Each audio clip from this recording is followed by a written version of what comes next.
এই মুহূর্তে যে ছবি আপনাদেরকে দেখাচ্ছি, পশ্চিমবঙ্গ প্রদেশ যুব কংগ্রেসের ডাকে বিধানসভা চলো অভিযান। রানী রাসমণি রোডের ছবি এই মুহূর্তে আপনারা দেখছেন। রানী রাসমণি রোড, সেখানে যুব কংগ্রেসের প্রতিবাদ বিক্ষোভ, সেখানে ব্যাপক পুলিশি ব্যবস্থা রয়েছে এবং সেখানে কিন্তু পুলিশি ব্যারিকেড নিয়ে ধাক্কাধাক্কি ধস্তাধস্তি এই মুহূর্তে চলছে। যে ছবি এই মুহূর্তে আপনারা দেখছেন, পশ্চিমবঙ্গ প্রদেশ যুব কংগ্রেসের ডাকে বিধানসভা চলো অভিযান। রানী রাসমণি রোডের ছবি এই মুহূর্তে আপনারা দেখছেন, যেখানে কংগ্রেসের জমায়েত এবং সেখানে ব্যারিকেড নিয়ে ধাক্কাধাক্কি, পুলিশের সঙ্গে বচসা ধস্তাধস্তি যে ছবি এই মুহূর্তে ধরা পড়ছে রানী রাসমণি রোডে।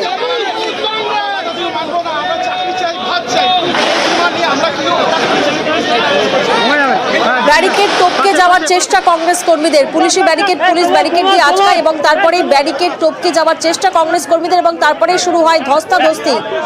এই বিক্ষোভ অবস্থা কি বলবেন? আজকে বিধানসভা অভিযান করলাম, এটা কি করেছে বলুন আপনারা? মহিলাদেরকে যেরকম করে নিয়েছে, আমরা ভাত চাই, চাকরি চাই, নেশা চাই না, মুক্তি চাই।